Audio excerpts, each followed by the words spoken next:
while nobody in my family has lupus, as far as I know, who knows, right? It's a scary topic, fellow Lupies, but listen, I'm with you. We're here with you. We're going to talk about this and we're going to leave no stone unturned. Okay. So tonight on Better Together, we're going to get all the answers to your questions. We have a panel of medical experts, other Lupies that can speak to the facts, the solutions, and possibly the hopeful expectations for our futures and future generations. So get ready. You see that chat right there. Make sure you put it in the chat, any questions you might have. And also feel free to be nice to the others that are here. Say hello, say where you're from. All right. Now I have to welcome my Better Together medical host, double board certified, gotta put respect on it, internist, rheumatologist specializing in lupus, Dr. Michaela Baird is here. She's going to bring it all together for us. Dr. Michaela, welcome. Come on. Hi, Chanel. Thanks again. So excited to host with you again. We had a little holiday break and we're back with exciting new topics. So genetics, it's a big question. We have some other experts who are going to help us out, actually a pediatric rheumatologist, but it's a big question because we're still learning a lot. Yeah. We know some things about the genetics, but that's really not the whole story. I mean, well, so Dr. Michaela, like according to the Lupus Foundation of America, they said that, and this is a quote, people of African, Asian, Pacific Island, Hispanic, Latino, Native American, or Native Hawaiian descent have a greater risk of developing lupus. And they say it might be related to its genes. And here in the US, communities of color, we know they have it higher and more severe disease activity,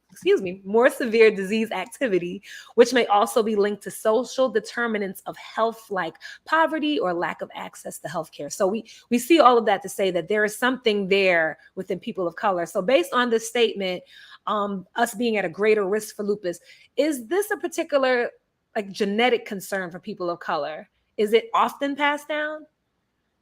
Well, I think that when you think about race, it's, when we talk about race-based statistics, it's really loaded with a lot that we're missing and, just by substituting with the word race. So when we talk about social determinants of health and structural determinants of health, we're talking about how someone lives, where they work, what their exposures are in the environment, what their access is to care. And sometimes we can substitute that with race. So it is true that when we look at the prevalence or the people who are diagnosed with lupus, and this is looking at the US, we see higher numbers in the groups that you mentioned, up to 3 times more Black women or women who identify as African American, Caribbean American, Latinx are being diagnosed with lupus more than white women. But I think that what I'm saying is we really have to pay attention to all the other things that can come into play there, how these communities are able to access care, how they have access to physicians and like physicians, other physicians of color who they can communicate with. So it's a really loaded question, but the genetics piece, there is some truth to that. And we actually have some really amazing research being done that has begun to identify some genes that we can see are impacting how people come to get lupus. Now, the reality is that only makes up a small amount, which is why we're so interested in those social determinants of health and those structural determinants of health, because from the studies we have, take yourself, for example, Chanel, the data saying maybe you could have a parent or a sibling or a child, about 10 to 20% chance of having been diagnosed with lupus or who will have lupus. But I have many patients who don't have close family members with lupus. So that's why this is so complicated. And we have to really make sure we're not just thinking about the genetics, but also the environmental impact. Because I was gonna say I'm the lone wolf. Nobody else has even a chronic illness other than I think my sister has asthma. So this was very new for me. So just wondering, I think that that's a question. I mean, so we know that it affects women more. Is that a genetic issue as well? Like why women get lupus more than men? That's a great question. I think that we do know that hormones are the major factor in that. So hormones, like for women, estrogen, can play a major role in how our immune system learns, how our immune system learns to regulate itself, and can play a role potentially in our immune system becoming overactive, like we see in lupus. And of course, that's a huge simplification, but hormones do play a role. Oh, I know me. Like for me, definitely when my cycle's about to start, my hormone, like everything goes haywire, including my lupus. So I can imagine that makes so much sense. So and also thinking about like, is there medications? I'm sorry to drill you. I just kind of want to offset this before we bring our guests in some of these questions. But thinking about the medications we take in the BIPOC community, are those a factor? Should I what am I taking in? What about nutrition? Are there things, any relationship between those things and genetics? So you've heard me say this a million times. Lupus, this is so individualized, it's different for every person. But I think there's some truth to some medications if you have a diagnosis of lupus, that we think about and, are careful about because we know it can flare your symptoms.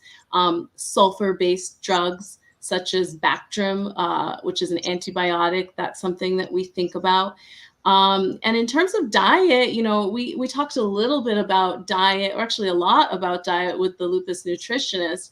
But again, it's individualized, but we do really want you to have a healthy diet, which means, for protecting your kidneys, watching your salt intake, for, protecting your immune system, trying to decrease inflammatory foods, so less processed foods, more whole grains, more fruits, more vegetables. So those are like broad things we can talk about. And that's pretty much true for many people. But I think when we're talking about lupus, it's hard to pinpoint yet, and hopefully research will take us there, what foods trigger new onset lupus. But I do think we have a little bit of a better idea about foods that can trigger flares. And those are pro-inflammatory foods like we spoke about with Dr. Fryerich, which tend to be the processed and fatty foods. Well, if you all out there did not see that, definitely make sure you go on blackdoctor.org, blackdoctor.org on YouTube or Facebook, or Better Together to get those links, bettertogether.com. So you can see that episode because it was really good. We had fruit and we had vegetables and we had little baskets, and the lupus nutritionist was super awesome and gave a lot of really good tips about just ways to think about that. But we're going to move into bringing some of our guests in. So our first lupus advocate is Alicia McLeish. She is a mother of two living with lupus. The two children are living with lupus as well. And she was diagnosed quite some time ago. And there's a little bit of story there that we're going to tease out a little bit. But welcome, Alicia. Lisa, well, your microphone is off. Can you please turn that on?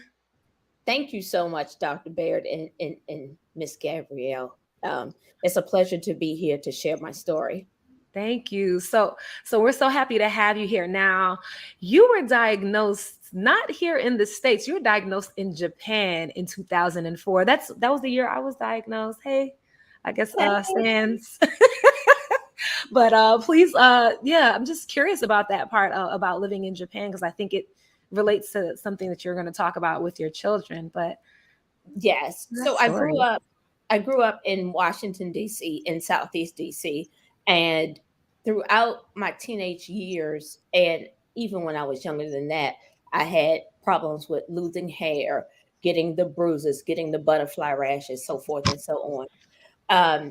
When I went to Japan, and I moved there, I was about 32 years old, and I told the doctor what I thought, and they ran the ANA test and some other markers right away.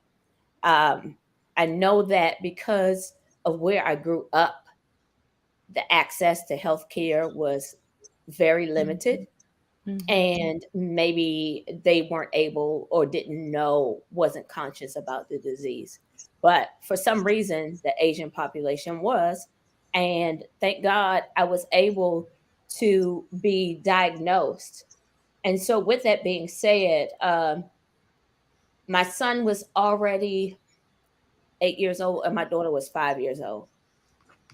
Um, I wouldn't say that you need to have your children tested right away, but they did that for me because of my diagnosis and because I was adopted and didn't know my medical history.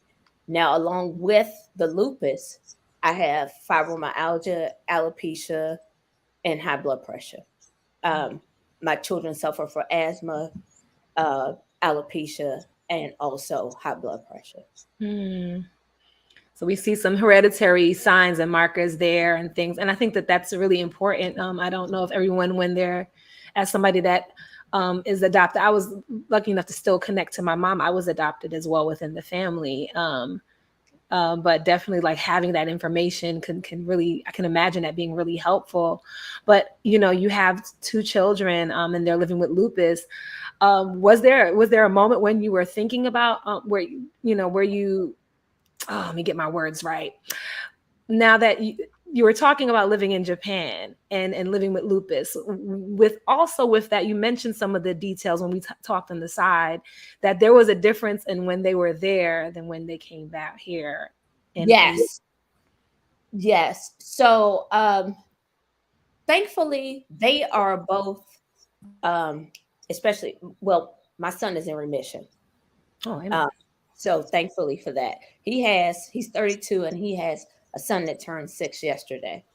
I'm not going to tell him that he should get Julian tested, but I think he knows the signs to watch out for. And that's why I got my children tested, because they were having some of the same symptoms that I had when I was growing up.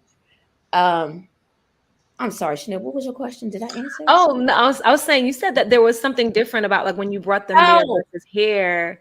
so In yeah, Japan, not only healthcare, but there was something else that was a little unique that you noticed. yes. So another thing that was unique was, like you were mentioning earlier, the diet. The Asian diet is very different than us, right? And so they have McDonald's over there. We have McDonald's here. There's less salt in their food there. Mm. And when you're there, you have a work-life balance. See, that's the key. You have a work-life balance where you go to work 8 to 5 or whatever that is, and you come home and you cook and this, that, and the other. It's not like, oh, I'm supposed to be at work and I'm here, Mm-hmm. 10 That hours, hustle. 8 hours. But you have that work-life balance and you have that time to cook a healthy meal, and mostly being vegetables, fish, and you're not focused, or chicken, and you're not focused on beef or other things like that, and you're not focused on salt. So Okay, so that was a major difference. I've seen that going in other places, eating things that I've eaten here and had it over there. And it's like, no, like I'll say this, KFC in Trinidad is very different than KFC in Yes, America. yes. I cannot eat KFC in America. Exactly. Yes. But that's interesting. That's an interesting factor. And I guess one other question for you, just in living with, having your young people, your youth, your children, living with lupus. What is the benefit of you being able to have gone through this? Like, how do you see yourself really supporting the your children while living with lupus? So I'm able to know and discern when they are having a flare, when they can't even detect it. Mm-hmm. And then sharing with them what to do as far as eating, what to do as far as taking a nap, and what to do as far as daily life, like really focusing on that work-life balance. So because I've went through it, I'm able to share that with them. And I think that's why um, they they handled it a little bit better than I do. I'm not in Mm-hmm. remission. It's okay. When I moved back to the States, I was on two medications, plastic, two medications. And then when I got back to the States, they put me on 8 medications. And so I've changed my rheumatologist because I knew that I didn't need to go through all of that. All right. Well, we always believe in one teaching patient advocacy, self advocacy. So I appreciate you saying that, and it's so important. And we have another guest that I'm going to bring in here, and thank you so much for sharing your story and also your experience as a person living with lupus, but also as a parent. I think that, the fact that so many of us were misinformed and told that because we had lupus, we shouldn't even think about genetics because we weren't going to be able to have kids. Those are things that people have perpetuated, and for many people that I've come across that have lupus. And so, you being able to speak to living with it and having children as well. Can I say one more thing? Sure. I had 2 miscarriages and 1 ectopic pregnancy before having my daughter. So my daughter and my son are 8 years apart. People ask me, do I regret having children and going through that battle? Absolutely not. I would do it all over again. They're great citizens. They're great people. And I love them to death. And it was just, I can't say enough. I was maybe 4 centimeters dilated with my daughter and didn't know I had the problem. So, but that being said, the choice is for everyone to do and decide if they want to have children. But I would do it all over again. Oh, no, somebody needed to hear that. Okay. I appreciate you. And hey, mama is fly. I love your glasses. So with that, we're going to bring in Dr. Alicia. We have Alicia Akinsete, a pediatric rheumatologist. She is also a colleague of Dr. Michaela Baird here, and a proud lupus warrior. So I love me a doctor that knows my battle, that goes through the struggle in the trenches with us. So welcome to the stage. Welcome to the virtual stage, Dr. Alicia Akinsete. Hello, everyone. Nice to meet everyone on the platform. So Elisa, it was really good to hear your story, and I like that immediately you said I wouldn't recommend to get tested, because it's true. I don't want everyone to jump on to think that all of a sudden if you have lupus that your kid needs to get tested. One of the main things is if they're having symptoms, then get tested. I just wanted to point that out. No, that's a period. Thank you. Exactly. Don't worry about it until you have to worry about it. Let them live their normal life, because there's certain family members that, I have lupus, and they immediately start restricting the child, and they don't even have any clue if the child has lupus. So I just wanted to put that out there. Let them live their normal life until they have symptoms. So. Thank you. No, thank you for coming out swinging. You're like, hold on, let me just make sure we let everybody know and re-emphasize that point. That's so important. And I mean, you and Dr. Michaela, your specialties are the same. You're both rheumatologists, but how does it differ between the way that I know you complement each other, because if you're a child, you move into adult, but is there a difference in your approach? Our approach and diagnosis, we have the same criteria, right? But a lot of our kids end up having worse disease than adults when they're diagnosed. So a lot of them have way more kidney disease, and other manifestations like kidney disease is way more common, anywhere between 20 to 80%. So that's something that we're always looking at.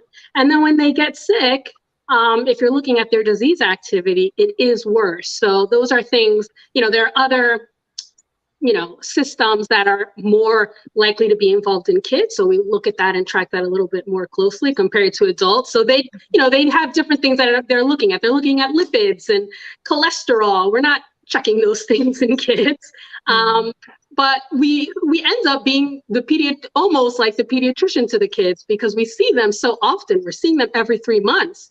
We become so involved in their care, and the pediatric approach, which I like a lot more, like we check a lot of mental health. We are always asking about their school, and, there's different things that we, like about their development. So those are things that we take into consideration that an adult rheumatologist might not, just because that's what we're board certified in. She's a board certified internist. I'm a board certified, pediatrician. So I think that there are different ways that we complement each other. No, that's so helpful. Just that fact that you're also thinking about the wellness. And I don't know, maybe I know Dr. Michaela is great at this and she understands this, but I do think there's some rheumatologists that do need to learn from you all and think about that as well. Think about the whole person. And just to chime back in, Elisa, I make sure I differentiate the two of you. I love it. I love it. We had a couple of weeks ago, we had another Chanel on. And so it's so much fun to have names that match and rhyme. And but Alicia, just thinking about you, what was that process like in taking your children to the doctor and things of that nature? Like, was that a regular and did you teach them how to go on their own? I'm just curious about, like, as a parent. As a parent, I took them. They were very young, and I saw the symptoms. But I did start to take them to the doctor and make them listen to the doctor and take notes about what was going on with their body. And the reason why I did that is because I told them, Mom might not always be here, knowing that you can get lupus nephritis or whatever. And you need to take and advocate for your own self as you become a young adult. And so I did that. And I'm happy that I did that because my daughter went to school in Rochester. And she grew up in Japan, speaking only Japanese and Chinese. So Japan and Singapore. And so when she went to school in Rochester, she went to a predominantly Caucasian school. That's the school that she picked, but she knew how to take care of herself. Now, one thing she was not good at is taking her own medicine on time. So I did have to do that. I did have to remind her that, are you getting a nap? Are you doing your homework? Are you taking your medicine? But she knew how to advocate for herself without me being there. That's really good. And that's really good. I really feel like what we're doing and the way you're loving on your children are also things I'm like, can you remind me to take my medication? Because I know I forget. But it's really interesting to see like what it is to pass. You're passing on so much wisdom in general of young people having, teaching your children how to take care of themselves, but you're also teaching them like this, a step further of how you take care of yourself. And that's so important. I think another thing is that because I'm so active with them, I am their caregiver, right? And you need to have somebody that supports you. And sometimes people look at you, they might look at me and say, oh, Elisa's not sick. Oh, but she is sick. And you just don't understand what I'm going through. Or you think I'm faking, or you think I'm lying. I've taught them that they know the resources, how to reach out for resources, and that I'm always there to make sure that if they have a question, I'm it. And, I've been married for 32 years. My husband understands, but sometimes still after 32 years, he still doesn't get it. Mm-hmm. Yeah. Oh no, that's helpful to be able to speak to each other about that. So, Dr. Alicia, so I learned a fun fact. Not fun, I think it's an interesting fact that you also are living with lupus as well. Yes. And you're in this role. And how do you see that, in the work that you get to do? I mean, it's complete and utter empathy and understanding what my patients are going. I was diagnosed when I was 12, so. To understand what the 12-year-old is thinking, what's going on in their mind, and just making sure that I'm also, like Elisa was saying, making sure that I'm providing them with all the resources that I can. So one thing, resources that are important, that if, your child has lupus as a 504 plan, if they're going to college, making sure they're registered with the disability office. So that way, if they're absent or have something going on, they automatically, because we've had patients with professors that fail the child because they were admitted to the hospital. So I think like these things need to be in place beforehand. Meaning, like if they're still in elementary school, high school, making sure they have a 504 plan, and then making sure that they are registered with the disability office when they're in college. So that way, because someone, these professors, they don't care. They're ready to fail you in a second, and think that we're taking advantage. So I think that it's really important that not only do the patients advocate for themselves, but us as physicians advocate as much as we can for them. So that's why I came, to help other people like me. No, thank you. And your story, you were diagnosed at 12. Can I ask what was that experience like? And did you have support? Was it genetic for you? Did you have anyone else in your family that had lupus? No, I mean, I ended up having an aunt later on with rheumatoid arthritis, but really no. So it was a long time. I always had like joint pains and swellings, but I played a lot of sports and no one said anything until one summer. That summer when I was 12, I ended up with a huge butterfly rash, and that's like the screaming marker. Anybody sees it, they know, okay, lupus. So there are other things that are more inconspicuous and difficult to diagnose, but that big butterfly rash is like in all the textbooks, and when you think of lupus, that's what you think of. So I think that's what made my diagnosis a little bit easier. But if I didn't have that rash and was having fevers and joint pain, they might have just ignored it and attributed again to my sports, or I had a viral illness and kept things going. So luckily I had a pediatrician that saw it and said, okay, yeah, and sent me to a rheumatologist. Oh my. Dr. Nsede, I want your pediatric perspective and your personal story perspective about, what should make people seek out seeing a pediatric rheumatologist. Yeah. So on our end, what we really look for, it's kind of the same things that you look for. So let's say, we're talking about family. So let's say you're concerned that your child might have lupus, things that we ask for you to look out for: fever without any known cause. So fever without, having upper respiratory symptoms, or gastro, like diarrhea or things like that.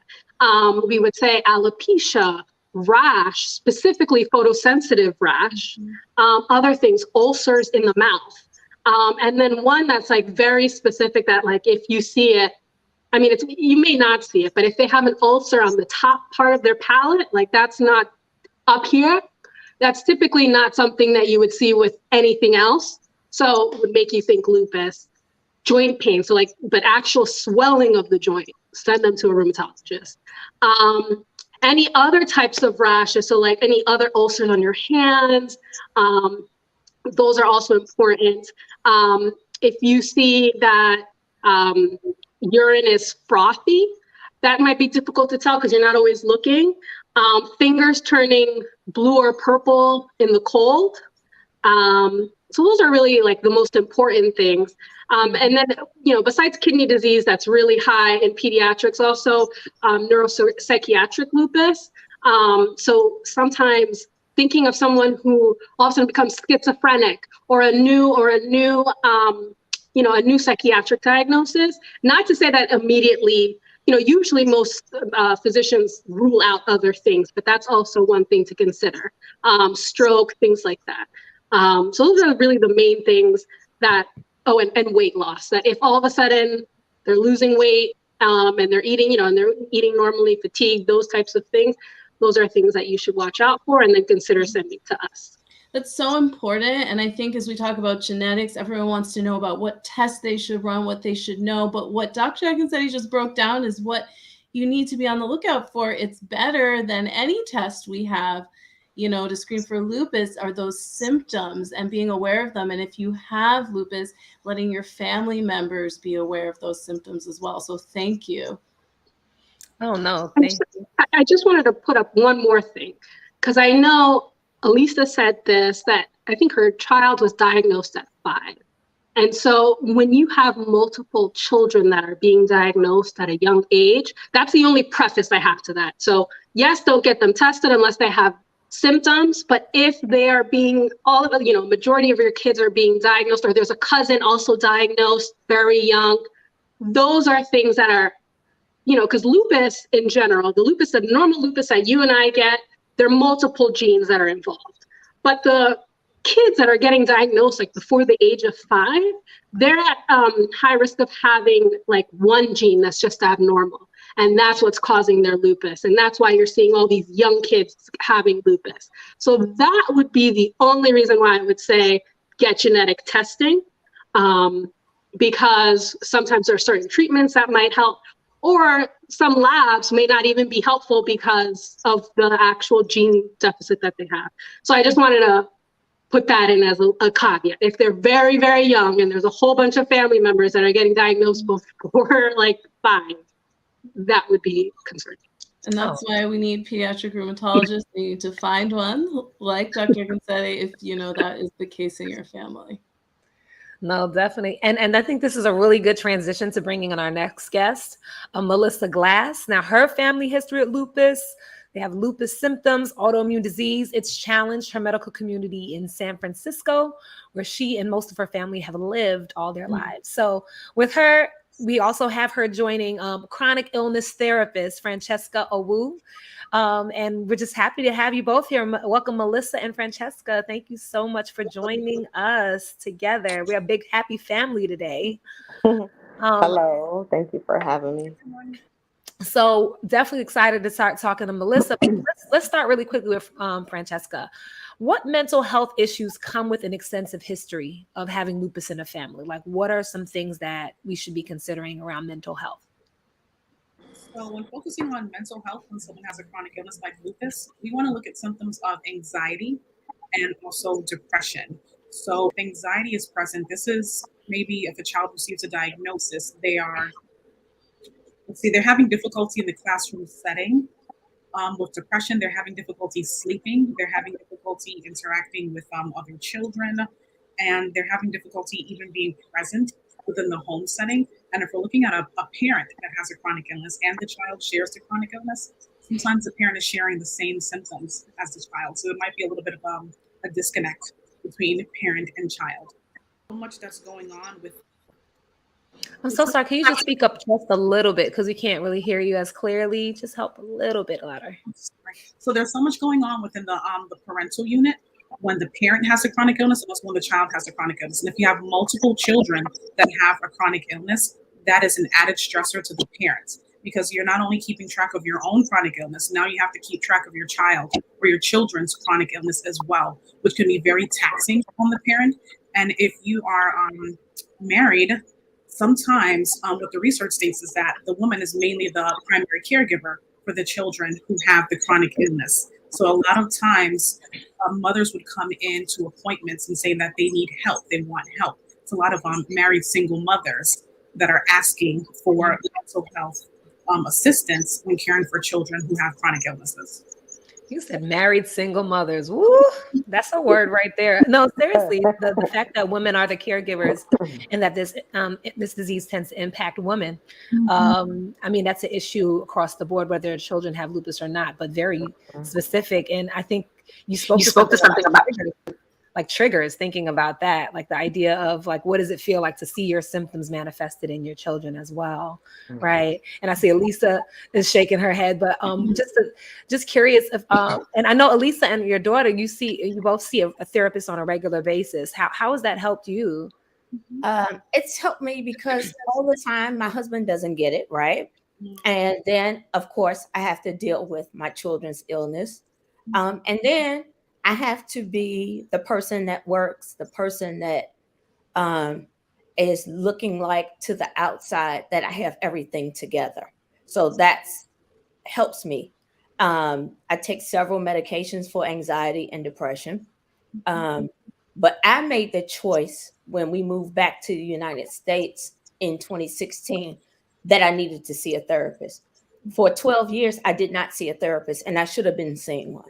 And my daughter made the decision on her own when Taraji P. Henson started talking about seeing therapy and starting her own nonprofit. My daughter made the decision to see a therapist. I think this is such a key point because, we talk about how we need to access mental health in many communities, but especially in the lupus community. What was that decision point besides just seeing someone famous or someone they looked up to, but like what more came into that decision?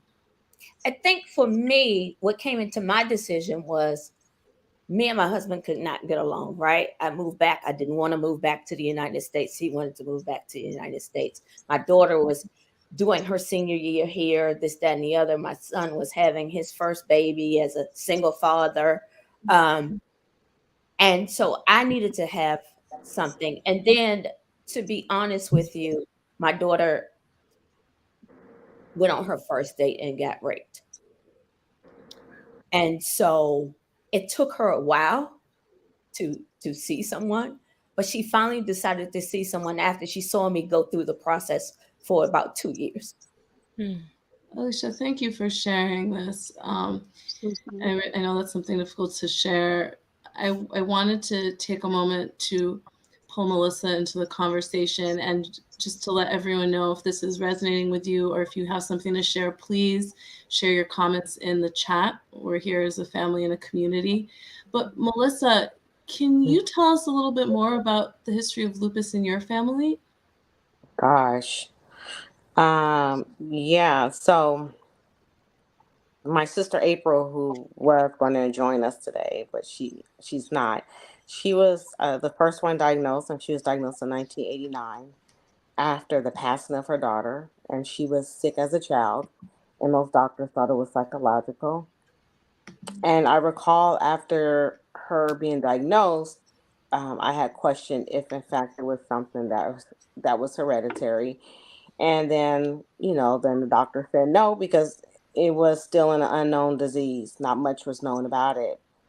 And then in my teenage years, I got pregnant with my son. I had him when I was 18. And during my pregnancy, I had complications. And I ended up having eclampsia, not preeclampsia. I had the full-blown eclampsia. So the full-blown seizures and everything. And my sister April had the same exact thing, having her daughter. So she delivered her daughter at 6 months. I had my son. I just turned 8 months. And I remember after my son was born and everything, I would wake up with bruises on my body as if I was in a physical fight or something with someone. And then I would have, my feet would really hurt so bad to just get out the bed in the morning just to touch the floor. And then I was having memory issues. Then I had dizziness. I had all these different things going on with me.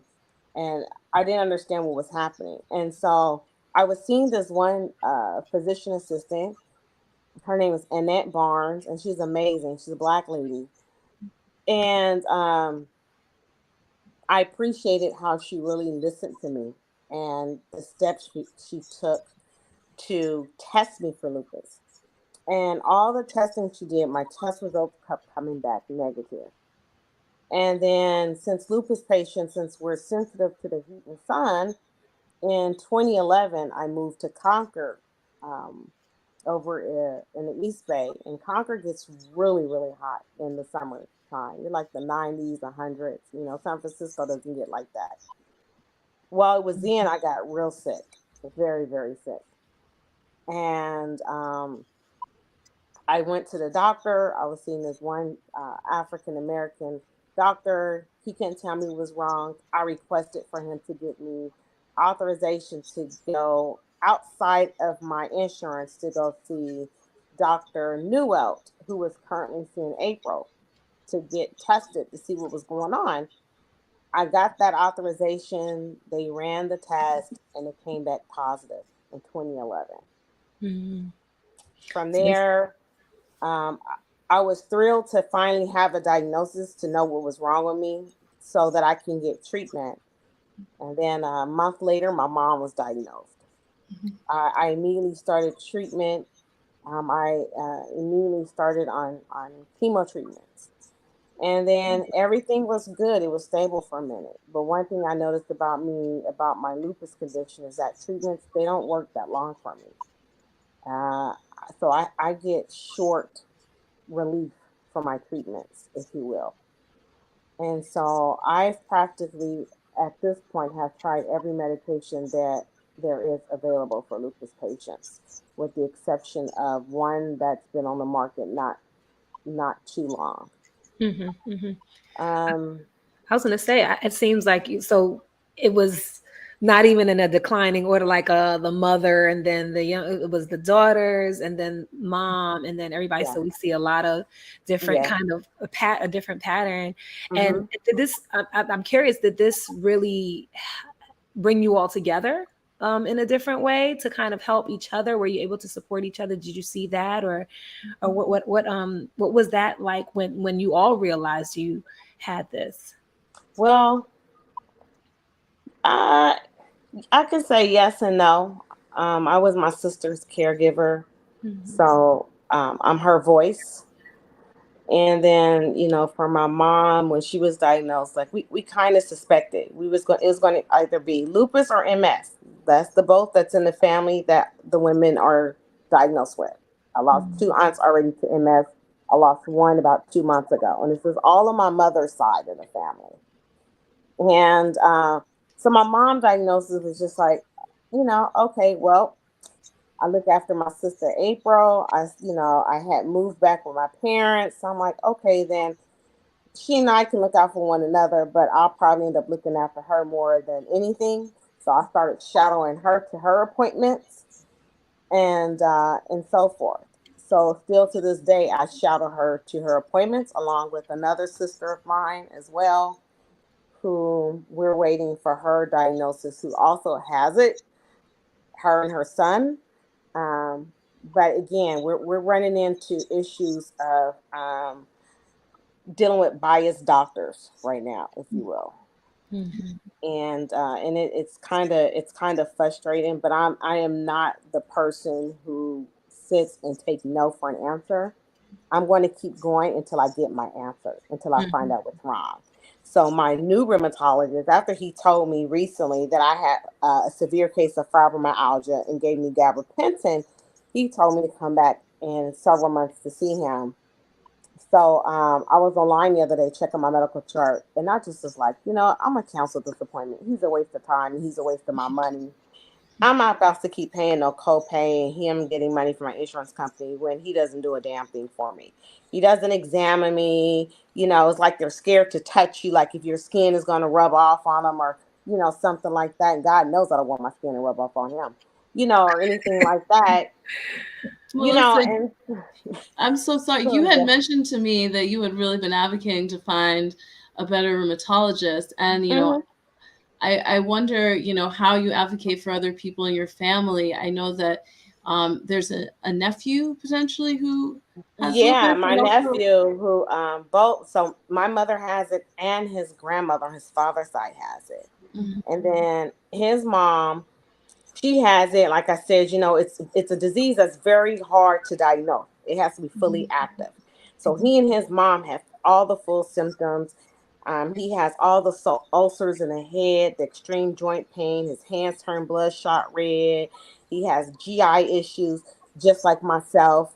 Um, and so right now he was seeing this black dermatologist, and recently he just said, you know what? She acts like she's scared to touch me. I said, well, call her out on her stuff. Remind her of her skin tone. You know what I'm saying? I said, let her know about herself. Check her. And I told him, I said, let me come with you. I guarantee you're going to get answers. No, no, no, no, no, no. And my sister told him, if you want answers, you really need to take Auntie with you. But he's adamant that he don't want to take me. And then my sister's parents. I'm sorry to interrupt. When you go into appointments like with your mother, because she was diagnosed after you, or if you did go with your nephew, like what are things for our viewers, that can help them, that, you feel like give you a powerful voice when you go in? Well, I would say to, walk in the doctor's office, first of all, with confidence, because you know your body. I don't care what my blood work just showed a month ago, and the doctor come back and tell me, oh, you don't have lupus, you have fibromyalgia. My body is telling me something different. You cannot dictate to me what's going on in my body. This is my body. And when I asked him to explain what was going on, he couldn't give me an answer. So in my mind, I just thought you dummy. Immediately, I just thought you just dumb. You just walk around with this white coat, but you don't know your front from your back. And so and I just tell people, like, walk in here, take a notepad with you, ask questions, demand answers. If you're not happy, you keep going to get answers. But something that has worked for me and my mom, my family, is I'm a Yelper. It sounds crazy, but I go and Yelp. And that's how I find my doctors, because that's where people want to write their true, honest opinions. And I was fortunate enough to find some some fairly decent doctors through Yelp. There's Yelp, there's ZocDoc, there's blackdoctors.org. Well, unfortunately, we're limited to Black doctors out here, if you will, but I mean, you're saying limited. The experience of a lot of different people is it's not that many, Right, so I think you really spoke to a lot of the issue around communication, and I think that's something that is a real issue. And I would like to bring Dr. Owen really quickly just to ask, is that something that you're seeing with a lot of different people that your patients? Are they having issues around communication? Are they having, as a therapist, are you teaching that? Is that something that you're hearing from folk that are living with lupus? Like, is this a struggle? Oh, absolutely. Melissa said it plain and simple. Thank you very much. Are going to their doctor's appointments, doctors will, to a certain extent, ignore them or speak over their heads. I'm very particular about when you're going into the doctor's office, please have a notepad with you with questions, and also bring your support system, because sometimes as a patient, when you're sitting in front of the doctor, you might freeze. Or there's times when you're literally not, it's like an outer body experience, because something is wrong with you and you're waiting for the doctor to say, oh, your test came back normal. Because you've seen more than likely more than 1, 2, 3, or 4 doctors in order to get an appropriate diagnosis. What you don't want to do is the doctor will gaslight you. Some doctors will gaslight you, not all, but it's definitely important for you to be able to communicate. And if you feel that this is really fresh and an open wound for you, it's really important for you to bring a support system with you that can back you up in your appointments. No, thank you. Oh, Alicia, go ahead. Sure. So another thing is, I think the audience should know is that now that we have technology, right? When you're bringing your notes, take pictures of what's going on with your body, your bruises, your hair, your whatever. That will better help the doctor determine what you're going through. Because all the time, by the time you get an appointment, this could have disappeared and they don't believe you. So I think taking pictures is also good with journaling down what happened. Or a live video of actually what's happening. You in the bathroom, if you say your hair is just coming out, show the video that your hair is falling out or what have you.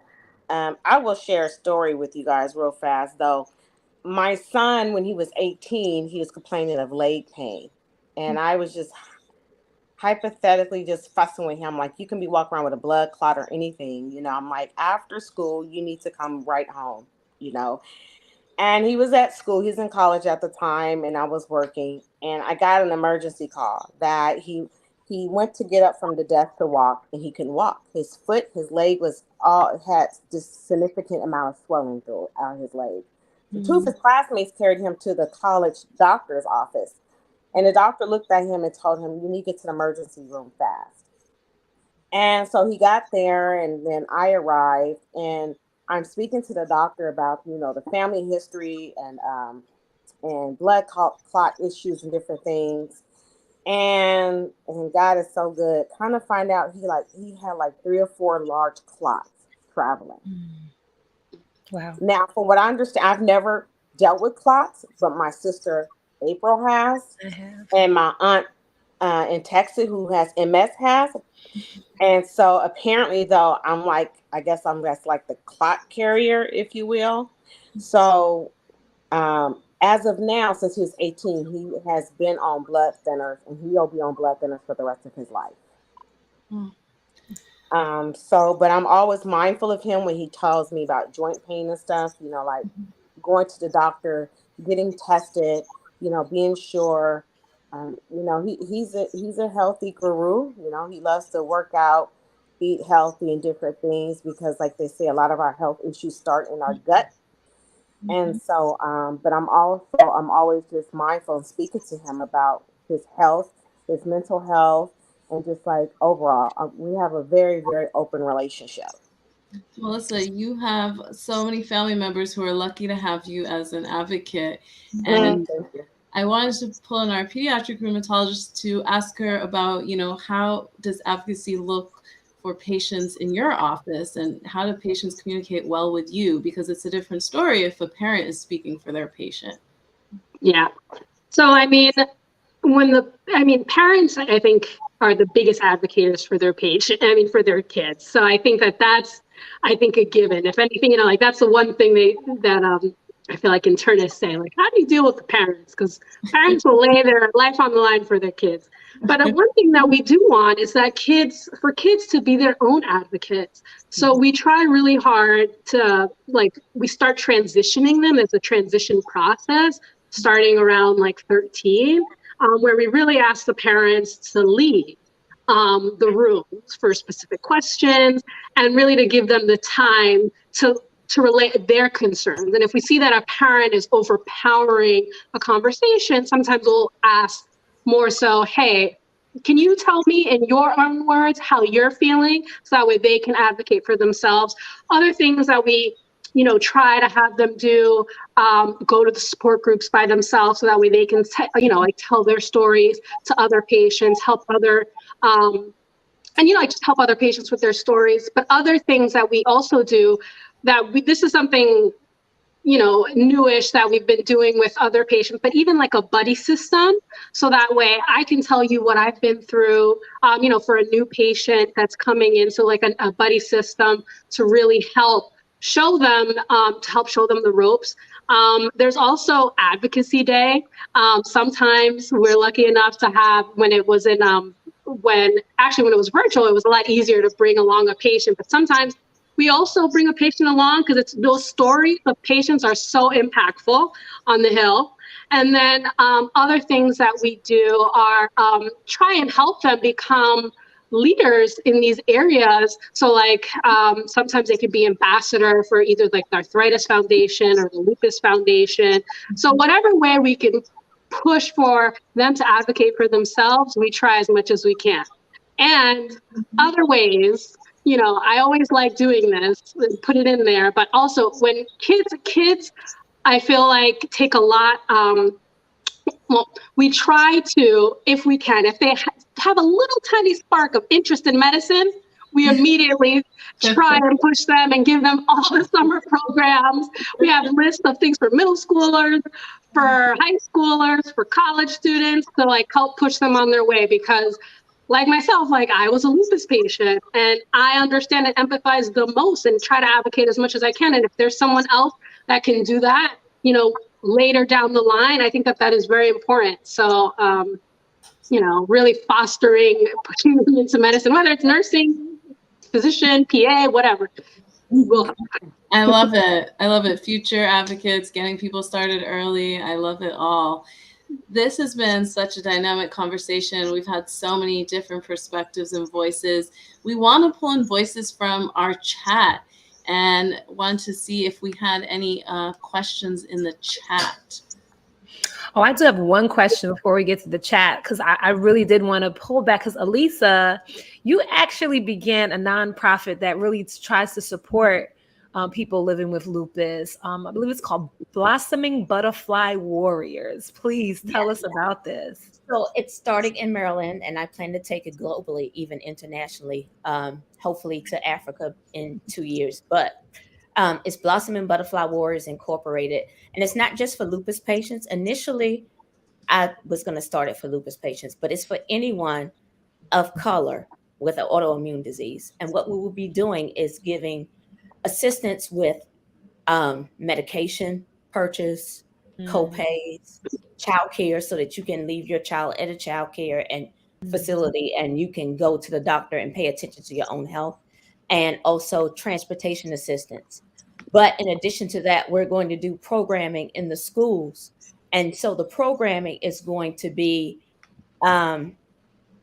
teaching children in elementary, middle, and high school about autoimmune diseases and how they can recognize symptoms in the children and then in their classmates, and then how they can understand that because they were at school every day and they didn't want to do their work, right, that they don't get a pass. But maybe John was out because he was sick, and that's why he gets a pass on his work. So I love that. I love the idea of, I work in education, so I love the idea of educating young people around all of the different people that are around them and the battles that everybody's fighting. So I think that that's super important.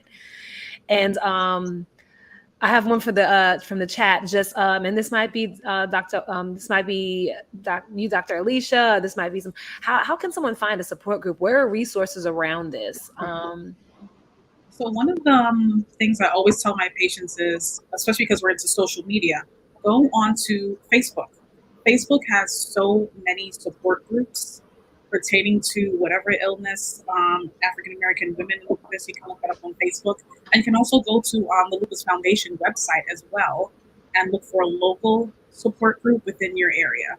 But it's definitely important to have individuals who understand what it is that you're going through, so you don't feel as if you're going through this journey alone. No, thank you. And I think we started out talking about genetics and talking about hereditary lupus, and just curious about and this might be a doctor conversation. Why don't we know more about genetics or these things? I feel like this disease has been around for quite some time. This illness has been around for quite some time. What are the reasons why we don't know more about the genetics markers and things like that? Well, Dr.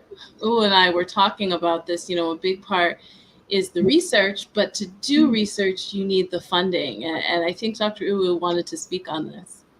Yeah, so majority of my research throughout my doctoral program and after focused on sickle cell disease. So I was also looking at diseases that affect mainly African Americans. So lupus was one of them.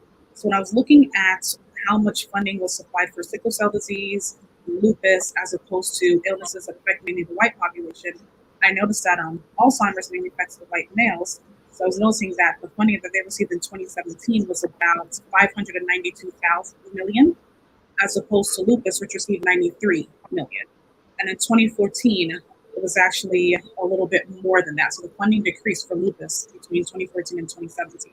Now, I haven't looked up the most recent stats on that. The website is it's a bit much. It's a little overwhelming. It's disheartening as well when you look at illnesses like lupus and sickle cell disease, mainly illnesses that will affect an African American population, and how much funding we're not receiving as opposed to other illnesses. Well, this is a heavy note to end on, but I think a note where we can think about how we can advocate for our community. Thank you for all the work all of you are already doing and for joining us. We love all of our viewers' input, and we just want to direct you again to optionsforlupus.com. Say thank you to our sponsor, Biogen, for making all of this happen, and hopefully see you all next week for an exciting episode or session where we talk about joint pain and stamina related to flares. So, Chanel, I'll have you close. All right, this poem is a little bit wider around genetics, but it's just thinking about all of the things that we inherit from our family. From the womb, they say God knew me.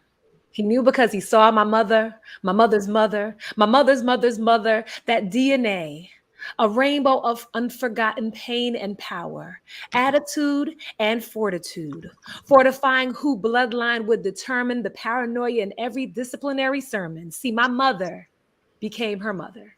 So short-sighted to blame another victim for my own trauma, for the only love she knew was to offer me armor instead of her arms, ointment instead of anointing, heartache prepared me for heartbreak, words that stabbed so that one day I could absorb bullets. And isn't that still a mother's love? The swollen backside with the saying, if you don't learn, you're gonna feel. And the feeling is punishment. 3 generations sharing numbness, realizing, see, I'm an echo of my mother's unheard cries. Her mother's jaw clenched tight, generations taught to harden, to survive. Now I struggle with the direction of my resentment, knowing it wasn't my mother's intention to pass the flames on her tongue to the boiling in her blood, the pre-existing condition of dysfunction, sometimes feeling like love. See, but what I know is that this gene stops with me, and doing self-surgery to change the trajectory of future legacies. I am planting the seeds now for who I want to be, the seeds for a new family tree. Thank you. See you all tomorrow, everyone. And make sure that you are all ready, not tomorrow, sorry, next week. And please have a final good night. Thank you so much once again to our sponsor, Biogen. Good night, everyone. Thank you for the opportunity to tell my journey. Thank Take you, care, everyone. everybody. Thank you. Thank you. Good Good night. night. Bye.